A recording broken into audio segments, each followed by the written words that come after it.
Ora, a todos, uma vez mais, bom dia, saudações cordiais, amigas. Como é costume, começamos a semana sempre com uma sessão cultural, a cultura que é tão importante. Hoje, para mim, é um privilégio, nesta sessão número 429, são 429 sessões que se têm vindo a acontecer ao longo destes anos, e é um privilégio, é um prazer poder apresentar um convidado tão especial, portanto, um conferencista tão especial. Trata-se, efetivamente, do nosso presidente, Dr. André Caldas, que aceitou de imediato a proposta e o desafio para aqui falar de um tema que é muito grato e que ele está como peixe na água. De maneira que, desde já, ao Dr. André Caldas, o muito obrigado por vir valorizar este ciclo de sessões culturais que se tem promovido ao longo dos anos.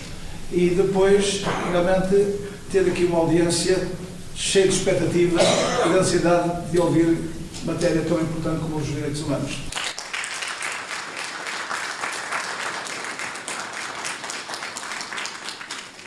Muito obrigado, Sr. Engenheiro Luís Aires. Muito bom dia a todos. Antes de mais, queria, como é costume, desejar uma boa semana, que agora inauguramos, mais uma vez e como sempre, com uma sessão cultural para enriquecermos mais um bocadinho daquilo que são os nossos conhecimentos. Eu é que tenho a agradecer o desafio que me foi dirigido de fazer uma pequena sessão e, em função da data, o dia 9 de dezembro, lembrei-me que amanhã faz 65 anos a Declaração Universal dos Direitos Humanos e que esse, para um jurista, podia ser um bom pretexto para fazer uma pequena conversa, que será breve para não ser árida, porque o tema do Direito Internacional dos Direitos Humanos é um tema com alguma complexidade. Mas antes de arrancarmos, nós tivemos a perda, na passada semana, de uma das figuras maiores da luta pelos direitos humanos no mundo. Estamos num período de luto nacional, as bandeiras também da nossa freguesia contribuem estando a meia haste, e eu queria propor a todos um minuto de silêncio em memória de Nelson Mandela.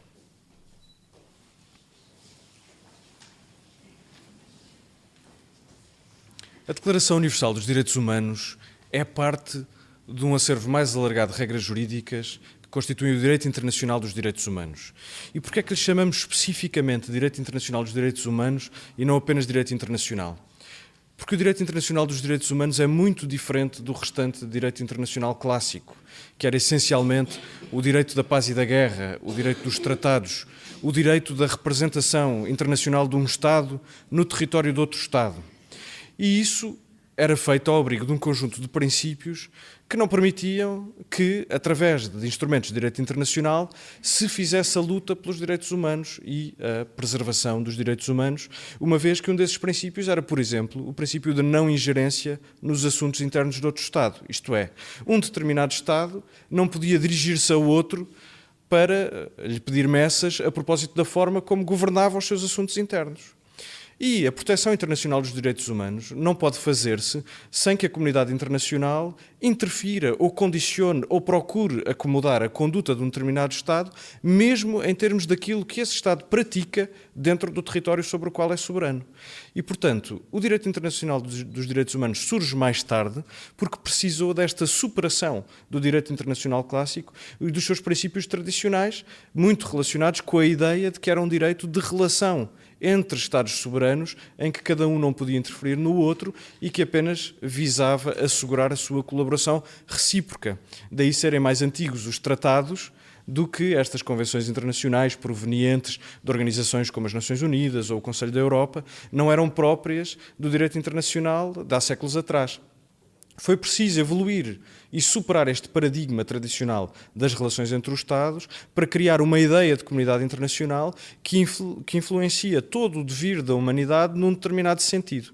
E, portanto, hoje podemos definir o direito internacional dos direitos humanos como um conjunto de regras jurídicas internacionais, qualquer que seja a fonte de onde emanam, que reconhecem, sem discriminação, aos indivíduos direitos e faculdades que asseguram a liberdade e a dignidade da pessoa humana e que beneficiam de garantias institucionais. Portanto, os direitos humanos visam proteger a dignidade própria de cada ser humano porque o é, por ser simplesmente um ser humano. E, portanto, reconhece ao ser humano um conjunto de direitos inalienáveis que a comunidade internacional procura proteger através do direito internacional dos direitos humanos. E a Declaração Universal dos Direitos Humanos é parte integrante desse direito internacional dos direitos humanos, é, aliás, um dos seus principais instrumentos, uma das suas primeiras ferramentas e aquela que maior estabilidade encontrou ao longo destes anos. Havia, como sabem, antes da Segunda Guerra Mundial, apenas alguns indícios, alguns primeiros passos de proteção dos direitos humanos, mas foi na sequência da Segunda Guerra Mundial que o direito internacional dos direitos humanos conseguiu evoluir para a dimensão que tem hoje. Antes da Segunda Guerra Mundial, tínhamos a proteção essencialmente humanitária resultante das famosas Convenções de Genebra. Mesmo quem vê um filme sobre a guerra, vê um ou outro prisioneiro a invocar a Convenção de Genebra para garantir que não é vítima de violência, de tortura ou de tratamentos cruéis ou desumanos ou degradantes. E, portanto, as famosas Convenções de Genebra foram dos primeiros instrumentos de proteção dos direitos humanos, mas tinham um objeto essencialmente humanitário, e ainda assim, num contexto de direito da guerra, não eram ainda uma proclamação da comunidade internacional de defesa dos direitos humanos em todo o território mundial, eram, pelo contrário, um tratado clássico de direito da guerra em que os Estados se comprometiam reciprocamente a não tratar os prisioneiros de guerra de uma determinada maneira e a assegurar proteção humanitária aos refugiados. Por outro lado, a proteção das minorias, já no Pacto da Sociedade das Nações, havia algumas referências à proteção da mulher, da criança, do refugiado. Ali temos uma imagem da sessão de abertura da Sociedade das Nações em 1920, em Genebra, para ilustrar um bocadinho de que é que estamos a falar, de um período ainda relativamente longínquo com relação àquela que foi a evolução extraordinária que na segunda metade do século XX houve no domínio dos direitos humanos. E ainda a proteção dos trabalhadores, porque logo no Tratado de Versalhes de 1919 foi criada a Organização Internacional do Trabalho e aqui começou a haver preocupações do domínio dos direitos humanos com aquelas que eram as condições em que as pessoas exerciam as suas atividades profissionais, que na altura, naquele contexto, eram normalmente atividades operárias muito duras, muito insalubres e, portanto, é neste domínio que entra uma proteção típica da proteção dos direitos humanos no contexto jurídico internacional. Mas depois verificou-se que não era suficiente. E houve o mal supremo, o Holocausto, a Segunda Guerra Mundial, em que se verificou que por questões meramente rássicas ou de preconceito religioso se exterminaram milhões de seres humanos, se estabeleceram condições de aprisionamento absolutamente aviltantes e, portanto, a comunidade internacional precisava de mais qualquer coisa para que a humanidade se civilizasse um pouco mais, e para que as organizações pudessem contribuir para que os Estados abandonassem um determinado conjunto de práticas que conflituavam com a própria dignidade da pessoa humana. E, portanto, na sequência da Segunda Guerra Mundial há um fortíssimo crescimento. Normalmente diz-se que a Declaração Universal dos Direitos Humanos é fruto do fim da guerra. Não, é fruto da própria guerra.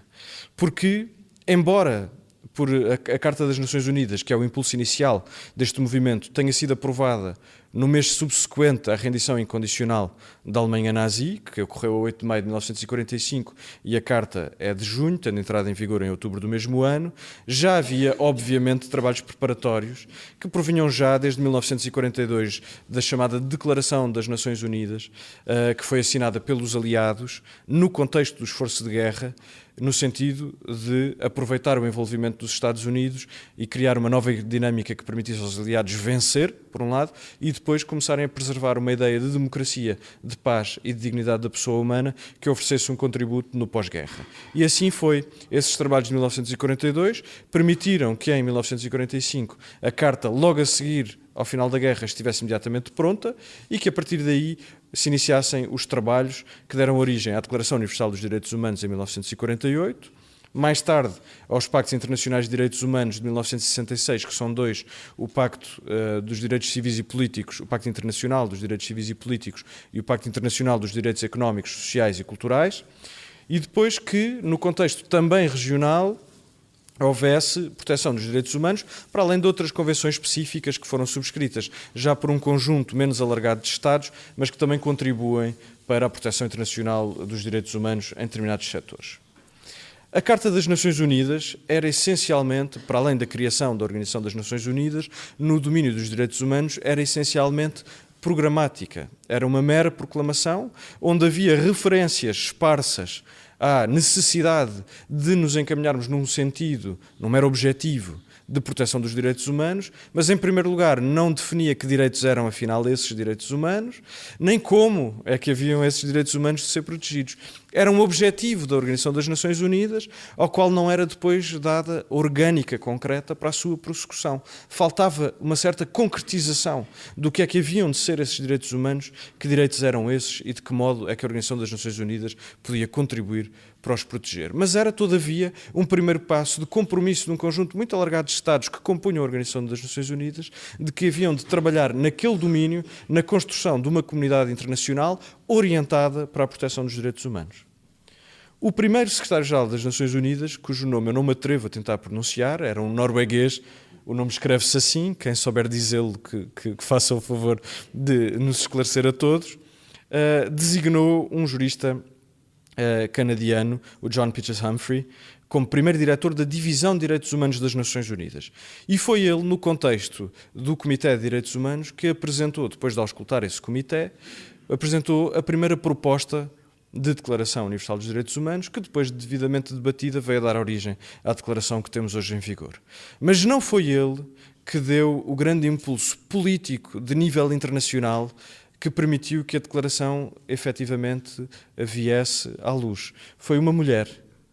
Foi Eleanor Roosevelt, a mulher do presidente Franklin Delano Roosevelt, que foi primeira-dama dos Estados Unidos, mas nesta data já não o era embaixadora dos Estados Unidos na Organização das Nações Unidas, no mandato do presidente Harry Truman, que presidia a Comissão de Direitos Humanos e que desempenhou um papel de grande atividade na elaboração da declaração, que veio a ser adotada pela Assembleia Geral das Nações Unidas por unanimidade a 10 de dezembro de 1948, comemorando-se então amanhã os seus 65 anos. A Assembleia Geral das Nações Unidas decidiu também que esse seria o Dia Internacional dos Direitos Humanos e a nossa Assembleia da República, há anos atrás, também decidiu que era o Dia Nacional dos Direitos Humanos. Portanto, hoje aproveitamos a nossa segunda-feira para antecipar essas comemorações do Dia Nacional e Internacional dos Direitos Humanos, que se celebra amanhã, desta feita por ocasião dos 65 anos da declaração que esta mulher, esta grande mulher, permitiu com a sua atividade e empenho que viesse à luz na comunidade internacional. Mas que direitos são esses? Na verdade, são só 30 artigos, não vou estar a ler-vos a declaração, escolhi aqui uma nuvem de alguns artigos mais importantes, de alguns direitos que resultam deste primeiro catálogo de direitos fundamentais que permitiram concretizar melhor os tais objetivos da Carta das Nações Unidas e que, embora tivesse tido um grande impacto político, ainda não permitia garantir o sistema de concretização dos direitos humanos. Mas o grande contributo foi definir um catálogo para todo o mundo de direitos de que todos os seres humanos, por serem seres humanos, gozavam e que depois vieram a inspirar muitas constituições contemporâneas, desde logo a nossa, veremos exatamente em que termos um bocadinho mais à frente. E parecem-nos todos direitos absolutamente elementares. Todos os seres humanos nascem livres e iguais em dignidade e direitos. Todo o indivíduo tem direito a ter uma nacionalidade. Ninguém será submetido a tortura nem apenas a tratamentos cruéis, desumanos e degradantes. Ninguém pode ser arbitrariamente preso, detido ou exilado. Todo o indivíduo tem direito à vida, à liberdade e à segurança pessoal.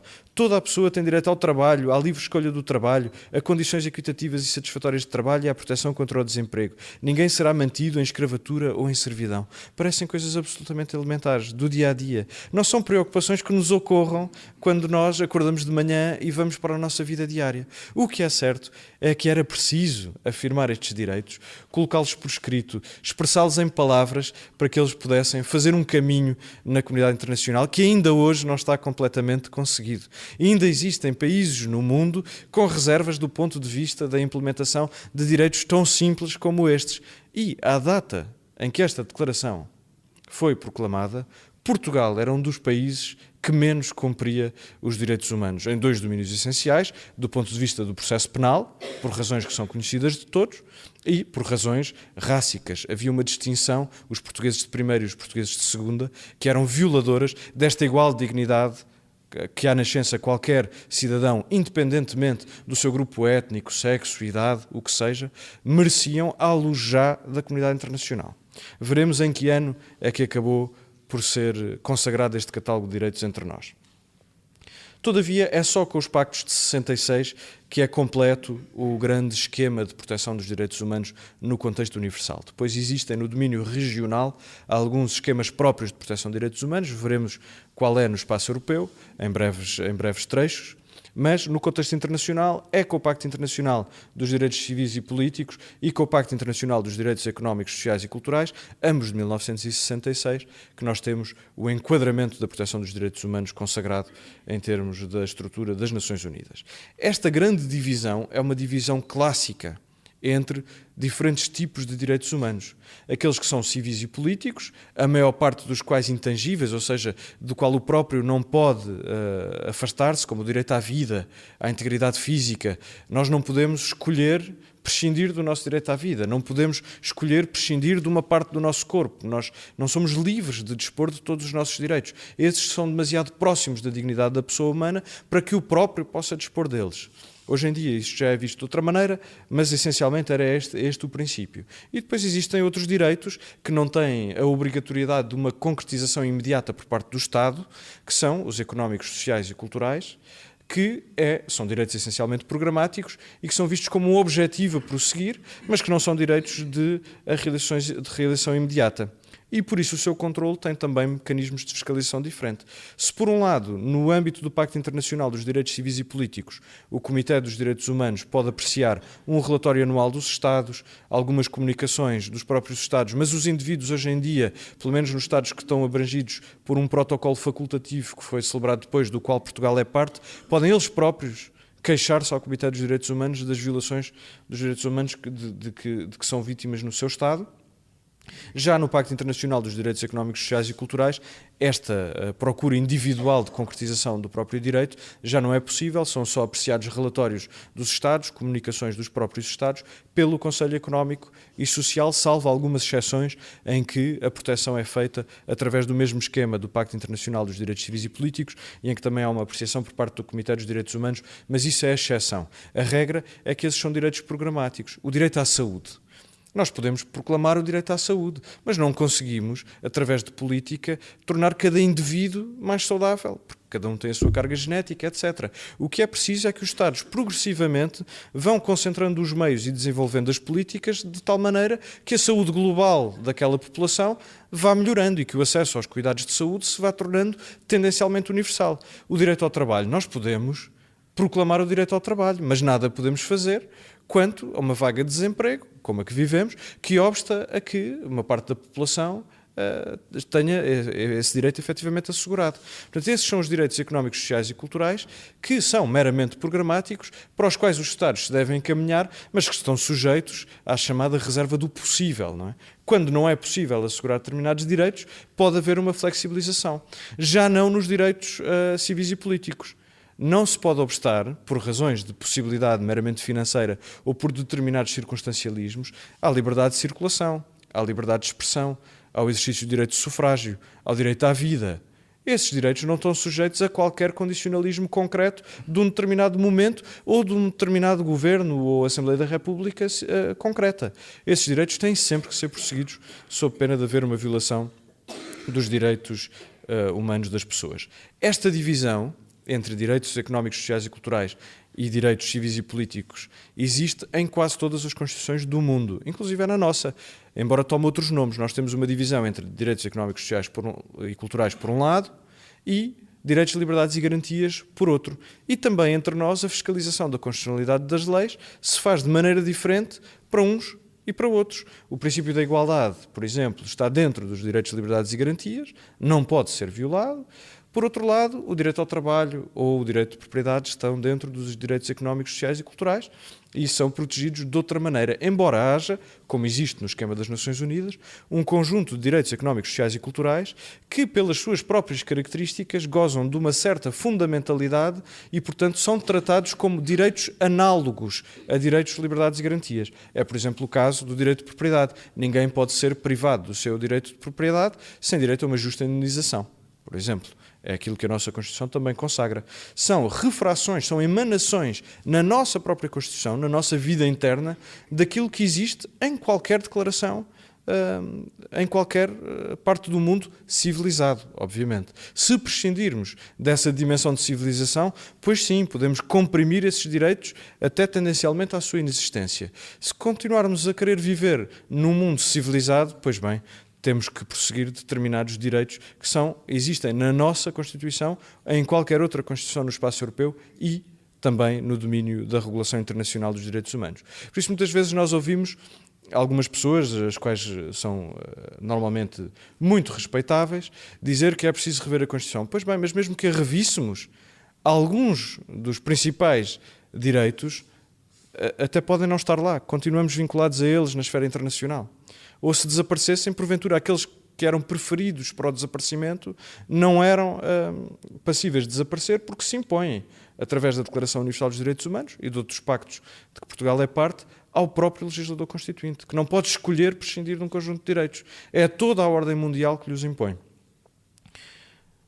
Depois existem outras convenções específicas ainda no contexto das Nações Unidas. A título de exemplo, escolhi as 3 mais importantes. A Convenção para a Eliminação de Todas as Formas de Discriminação Racial, que é orientada através de uma estrutura de defesa própria para o combate às discriminações de índole racial, a Convenção para a Eliminação de Todas as Formas de Discriminação contra as Mulheres e a Convenção contra a Tortura e outras penas e tratamentos cruéis, desumanos ou degradantes. Todas têm uma estrutura própria de garantia no contexto do sistema das Nações Unidas e são convenções que ainda em muitas partes do mundo não são respeitadas. Mesmo nos países europeus existem muitas vezes alguns deslizes. Por exemplo, Portugal é conhecido por vezes, violar a Convenção contra a Tortura e outras penas e tratamentos cruéis, desumanos ou degradantes no domínio do sistema prisional e no domínio das forças de segurança. Infelizmente, a Amnistia Internacional tem relatado algumas violações a esta Convenção e à Convenção Europeia dos Direitos do Homem, que também tem normas sobre esta matéria, no domínio da atuação policial e dos sistemas prisionais. É uma coisa que nos envergonha e que temos de fazer um trabalho. Temos melhorado muito nesse domínio, ainda há um caminho a fazer. Temos melhorado muito no combate à discriminação contra as mulheres. Existem já muitas iniciativas. Aliás, esta Junta de Freguesia criou um pelouro da igualdade, exatamente para mesmo no espaço local poder haver uma intervenção no combate à violência de género, à violência contra as mulheres. Hoje em dia já há violência também no âmbito da violência doméstica, dirigida contra os homens. Portanto, muitas vezes as pessoas pensam que o problema da violência doméstica é um problema de mulheres. Não é. É um problema de toda a sociedade e que afeta tanto homens como mulheres, embora seja mais visível, por alguma razão, contra as mulheres, mas também hoje violência contra pessoas mais idosas, de que falávamos com a Polícia de Segurança Pública aqui há 2 semanas, é um problema muito, muito expressivo e também na Junta de Freguesia de Alvalade, infelizmente, ainda há algumas expressões desse tipo de violência.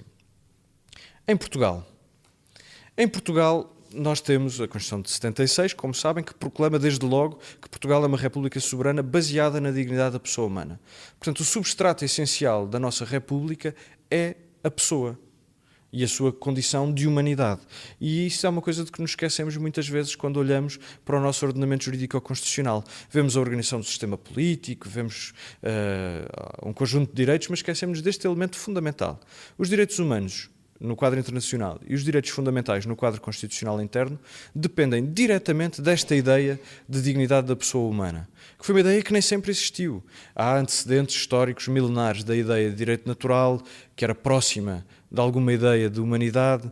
Depois houve uma construção, essencialmente a partir do iluminismo, desta ideia de liberdades fundamentais e construiu-se, em especial a partir da obra de Kant, esta ideia de dignidade da pessoa humana, em que a própria circunstância de humanidade obriga a que nós tenhamos uma fronteira de direitos que é a nossa e que ninguém pode violar.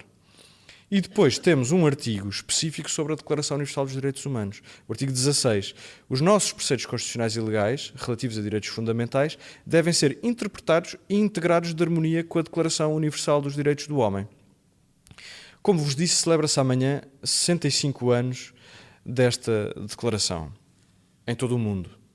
E Portugal, embora tenha tido dificuldade em entrar para as Nações Unidas, e só foi possível a partir, salvo erro, de 1955, apenas publicou uma tradução da Declaração Universal dos Direitos Humanos em Diário da República. A declaração está hoje traduzida em 416 línguas diferentes. É considerada pelo livro do Guinness como o texto com mais traduções. Eu julgava que era a Bíblia Sagrada, mas pelos vistos hoje já é a Declaração Universal dos Direitos Humanos. Mas em Portugal, apenas em março de 1978, já na vigência da Constituição de 1976, foi publicada uma tradução em língua portuguesa da Declaração Universal dos Direitos Humanos entre nós. Portanto, desde 1948 até 1978, nós não tivemos uma tradução em língua portuguesa oficial ou sequer qualquer consideração do ponto de vista da estrutura do Estado sobre esta declaração.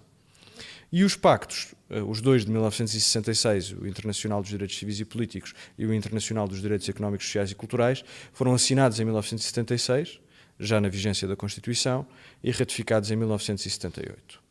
Certo é que depois disso demos grandes passos. Entramos para o Conselho da Europa, subscrevemos uma outra convenção no nosso espaço regional, que é a Convenção Europeia dos Direitos do Homem, que está ligada ao Tribunal Europeu dos Direitos do Homem e é hoje considerado o mecanismo de garantia de direitos humanos mais eficaz do mundo, mais eficaz até do que o próprio sistema das Nações Unidas. Isto é relativamente fácil de explicar. No contexto europeu existe uma evolução civilizacional mais profunda, que inspirou o sistema das Nações Unidas, mas o sistema das Nações Unidas tem que se acomodar a outros espaços culturais em que a proteção dos direitos humanos não está tão amadurecida e, portanto, tem que se fazer cedências do ponto de vista da garantia dos mecanismos efetivos de tutela dos direitos humanos a outro tipo de civilizações que não têm uma cultura tão intensa neste domínio. E, portanto, entre nós, europeus, conseguimos ter um tribunal de direitos humanos ao qual os indivíduos se podem dirigir e onde devo dizer que Portugal é frequentissimamente condenado, infelizmente. Muitas vezes, o caso mais típico é o incumprimento de um prazo judicial razoável. Os tribunais portugueses, como sabem, são muito lentos e muitas vezes os cidadãos são indemnizados em função de não terem visto o seu direito consagrado a tempo pelos tribunais portugueses. E o tribunal é muito condenado por isto. Do ponto de vista da proteção da família, muitas vezes o sistema da tutela de menores português é condenado por quebrar as relações de família, quando, por exemplo, promove adoções de irmãos em famílias separadas. Portanto, isto também é violador da Convenção Europeia dos Direitos do Homem e Portugal tem sido condenado por isto. Certo é que, na Europa, no espaço europeu, já temos um verdadeiro sistema jurisdicional de proteção de direitos humanos, com um tribunal próprio para o julgamento das violações de direitos humanos e em que os Estados são eles próprios condenados a ressarcir os cidadãos pela violação dos seus direitos humanos. E, portanto, este modelo era aquele que era desejável que se alargasse a outros espaços e que, noutras culturas onde os direitos humanos não são tão importantes, algumas culturas asiáticas, do Médio Oriente, africanas, algumas também, se pudesse fazer uma evolução no sentido de considerar que no centro de toda a intervenção jurídica e política está a pessoa. E é a partir da pessoa que nós devemos conceber toda a estrutura de políticas públicas, sejam elas uma questão comezinha como a pavimentação de uma calçada ou uma coisa tão importante como a garantia de um processo judicial justo e equitativo, a proteção da vida, o combate à escravatura, o combate a todas as formas de servidão, a proibição da tortura, todos os aspectos que nos parecem muito afastados de toda a nossa existência, mas que há 40 anos em Portugal eram um problema, e que, felizmente, agora são menos, ainda são, mas agora são menos, mas que, acima de tudo, ainda existem em muitos lugares do mundo e, como homens e mulheres livres, temos